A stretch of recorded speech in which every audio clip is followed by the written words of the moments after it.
പച്ച മലയാളത്തിൽ അവർ എഴുതി വെച്ചു. വലിയ എതിർപ്പിനത് കാരണമായെങ്കിലും അന്ന് നടത്തിയ വലിയൊരു നവോത്ഥാന പ്രവർത്തനമാണ് കുബ്ബ പൊളിച്ചു മാറ്റിയത്. ജന്നത്തുൽ ബഖീൽ ഒരുപാട് കുബ്ബകൾ ഉണ്ടായിരുന്നു. ഷാഫി ഇമാം റളിയല്ലാഹുവിന്റെ ഖബറിലേക്ക് പോയി നോക്കൂ, ദൂരത്തുനിന്ന് കാണാൻ പറ്റിയ വലിയ കുബ്ബ കാണാം. അത് തിരിച്ചറിയാനും ബഹുമാനിക്കാനുള്ള ഒരു അടയാളാണ്. വീടിനെന്തിനാ കുബ്ബ എന്ന് ചോദിച്ചു തങ്ങള്. അങ്ങനെ ചോദിച്ചോളൂ, വേറൊന്നും ചോദിച്ചില്ല. ആ സ്വഹാബി സാധാരണ വൈകുന്നേരം തങ്ങളെ മജ്ലിസിൽ വരുന്ന സ്വഹാബിയാണ്. അന്ന് രാത്രി വന്നു, തങ്ങൾ അടുത്ത് വന്നിട്ട് സലാം പറഞ്ഞു. തങ്ങൾ മുഖം തിരിച്ചറിഞ്ഞു, സലാം അടക്കിയില്ല. വലത്തെ ഭാഗത്ത് വന്ന് സലാം പറഞ്ഞപ്പോ തങ്ങൾ ഇങ്ങനെ ഇടത്തോട്ട് മുഖം തിരിച്ചു. ഇടത്തെ ഭാഗത്ത് വന്ന് സലാം പറഞ്ഞപ്പോ വലത്തോട്ടും തിരിച്ചു. സലാം തന്നെ മടക്കിയില്ല. വല്ലാത്തൊരു എതിർപ്പ് തങ്ങൾക്ക്. സങ്കടത്തോടെ അദ്ദേഹം പുറത്തിറങ്ങിയപ്പോ സ്വഹാബത്ത് പറഞ്ഞു, ഇതായിരിക്കും കാരണം. ഇന്നലെ ഞങ്ങൾ പോകുമ്പോ നിങ്ങളെ വീടിന്റെ മേലെ ഇങ്ങനെ ഒരു കുബ്ബ കണ്ടപ്പോ തങ്ങൾ ചോദിച്ചു, വീടിനെന്തിനാ കുബ്ബ? തങ്ങൾക്ക് അത് ഇഷ്ടപ്പെട്ടിട്ടില്ല എന്നാ മനസ്സിലാകുന്നത്. അപ്പൊ തന്നെ അദ്ദേഹം പോയി കുബ്ബ പൊളിച്ചു. തിരിച്ചു വന്നിട്ട് അള്ളാഹുവിന്റെ റസൂലിനോട് പറഞ്ഞു, നബിയെ കുബ്ബ പൊളിച്ചിട്ടാ ഞാൻ വരുന്നത്, കുബ്ബ ഞാൻ പൊളിച്ചു, തങ്ങൾ എന്നോട് സംസാരിക്കണം. സലാം പറഞ്ഞു. തങ്ങൾ വലൈക്കും അസ്സലാം എന്ന് പറഞ്ഞു. സലാം മടക്കി സംസാരിച്ചു. ആ ഹദീസ് വിശദീകരിച്ചുകൊണ്ട് ഇബ്നു ഹജർ ഹൈതമി തങ്ങൾ പറയുന്നു, ആവശ്യമില്ലാത്ത ചെലവുകളും ഭംഗികളും വീടിന് വരുത്തരുത്, പാകത്തിനെ വരുത്താവൂ. ശ്രദ്ധിക്കണം, മൂല്യമാരിപ്പ മസല പറയുന്നില്ല എന്നാരും കരുതരുത്. പറയുന്നുണ്ട്, ചെയ്യേണ്ടതുമാണ്, അനുസരിക്കേണ്ടതുമാണ്. അതേ വീടിന് ചുറ്റും മതില് കെട്ടുകയാണ്, നല്ലതാണ്. മതില് കെട്ടല് നല്ലതാണ്. അതിർത്തിയൊക്കെ ഉണ്ടെങ്കിൽ മതില് കെട്ടല് പ്രത്യേകം വേണ്ടതുമാണ്. സുരക്ഷിതത്വത്തിനും ഭംഗിക്കൊക്കെ നല്ലതാണ്. പക്ഷേ വീട്ടിലുള്ളതിനേക്കാളും ലൈറ്റിന്റെ അലങ്കാരം മതിലിന് വേണ്ട. കാണാനുള്ള മതിലിന്റെ അലങ്കാരത്തിനുള്ള ലൈറ്റ് മതി. മൊത്തം നോക്കുമ്പോ വീട്ടിലുള്ള ലൈറ്റ് ആകെ കൂട്ടി നോക്കുമ്പോ 10-20 എണ്ണമേ ഉള്ളൂ. മതിലിന് നോക്കുമ്പോ 250 ലൈറ്റ് ഉണ്ട്. എന്തിനാ അങ്ങനെ ഒന്നായിട്ട് ലൈറ്റ്? പറ്റാത്തത് പറ്റൂല എന്ന് തന്നെ പറയണം.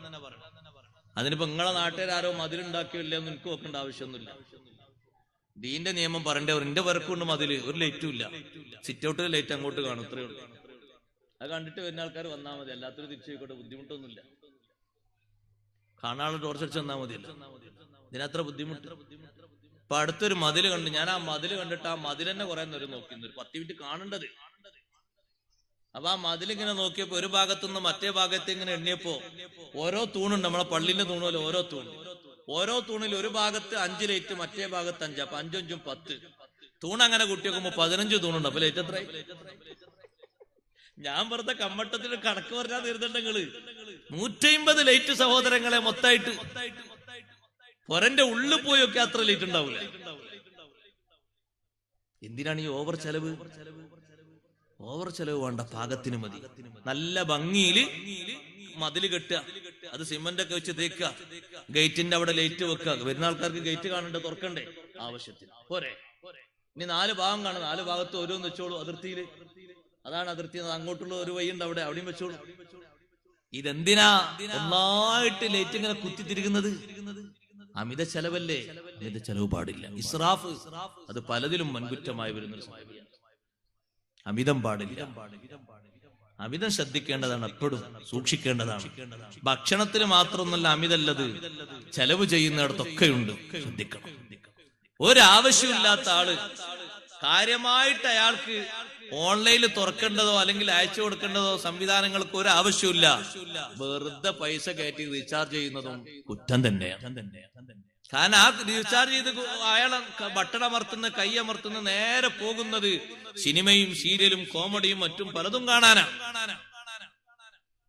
അങ്ങനത്തെ ഒരു സംഗതിക്ക് വേണ്ടി നിന്റെ വല്ല അമർത്തുന്നുണ്ടെങ്കിൽ ആ കയറ്റുന്നത് മുഴുവനും അടുത്ത തെറ്റായി മാറും. നീ ചെലവഴിക്കുന്ന 250, 300, 400, 150 ഒക്കെ നല്ലോണം ശ്രദ്ധിക്കണം. ആവശ്യമുണ്ടെങ്കിൽ മാത്രം മതി. അല്ല എന്തിനാണത്? അതിലൂടെയും ഒരുപാട് കുറ്റങ്ങൾ അധികരിക്കുന്നുണ്ട്. നാട്ടിലുള്ള എല്ലാ ഗ്രൂപ്പുകാരുടെ നമ്പറും ഇയാളെത്തുണ്ടാവും. എല്ലാത്തിലും കയറി ഇയാൾ അഭിപ്രായം പറയും, എല്ലാത്തിലും കയറി ദൈവത്ത് പറയും, എല്ലാത്തിലും കയറി നമീമത്ത് പറയും, എല്ലാത്തിലും കയറി വിത്തിനെ പറയും. ഇനി എന്താ കാര്യം? എന്താ കാര്യമുള്ളത്? റമദാനും കണക്ക, ശഅബാനും കണക്ക, റജബും കണക്ക. അഭിപ്രായങ്ങളെ കൊണ്ടൊരു കളിയാണ് എല്ലാത്തിലും. ഓരോരുത്തർ പറയുന്ന അഭിപ്രായങ്ങൾ കേട്ടാ സുബ്ഹാനല്ലാഹ് അവരെ സമയം മുഴുവൻ അതിന് ചെലവാക്കിയും തോന്നും. അതും കുറ്റമായ രൂപത്തിലേക്ക് വരുന്നുണ്ട്. അമിത ചെലവുകൾ ശ്രദ്ധിക്കണം, സൂക്ഷിക്കണം. പാകത്തിന് മതി. അവിടെ പാകത്തിന് മതി. നോക്ക്, നിങ്ങൾ മോതിരം വരെ അങ്ങനല്ലേ പാകത്തിന് പറഞ്ഞത്? പുരുഷന്മാര് മോതിരം ധരിക്കുമ്പോ എത്ര മോതിരാ സുന്നത്താക്കിയത്? ഒരു മോതിരം അല്ലേ? രണ്ടാമത്തെ മോതിരം എന്താരും പറയാത്ത രണ്ടാമത്തെ മോതിരം കറാഹത്ത്.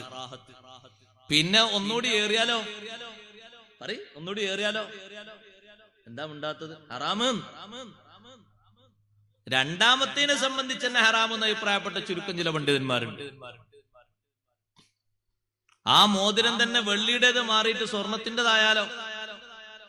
ചെറിയൊരു വട്ടത്തിലെ സ്വർണത്തിന്റെ ചെറിയ അങ്ങനെ ഈർക്കിളി മോഡൽ ചെറിയൊരു വട്ടത്തിലെ സ്വർണത്തിന്റെ ചെറുതല്ലേ ഉള്ളൂ. കുഴപ്പമുണ്ട? ഹറാമന്നെ എത്ര ചെറുതാണെങ്കിലും എത്ര കട്ടി കൂടുതലാണെങ്കിലും ഒന്ന് മതി. അവിടെ വരെ പരിധി പറഞ്ഞു നോക്ക് നിങ്ങൾ. അപ്പുണ്ട് ചില ആൾക്കാർ വന്നിട്ട് കൊണ്ട് പറയും, ഉസ്താദേ അങ്ങനെ ഒഴിവാക്കാൻ പറ്റൂല, ഇതൊന്ന് ഏർവാടിത്ത, ഒന്ന് മുത്തുപേട്ടത്ത, ഒന്ന് നാഗൂരത്ത, എന്തിനാ ഒന്നായിട്ട് കൊണ്ടെടുക്കണത്? എന്നാ ഓരോ മാസം ഓരോന്നും ധരിച്ചോ നീ, എത്ര നിർബന്ധമാണെങ്കിൽ. അല്ലെങ്കിൽ ഓരോ വർഷം ഓരോന്നും ധരിച്ചോ, മാറി മാറിയിട്ട് ഒക്കെ കൂടി ധരിക്കണം. അതിൽ വരെ ലിമിറ്റ് വെച്ചില്ലേ സഹോദരങ്ങളെ? പരിധി വെച്ചത് എന്തിനാ? ജീവിതത്തിൽ നിയന്ത്രിക്കാനാണ്. ഇസ്രാഫ് വരരുത്, അമിത ചെലവ് വരരുത്, ദൂർത്ത് പാടില്ല. നല്ലോണം ശ്രദ്ധിക്കണം, നന്നായി സൂക്ഷിക്കണം.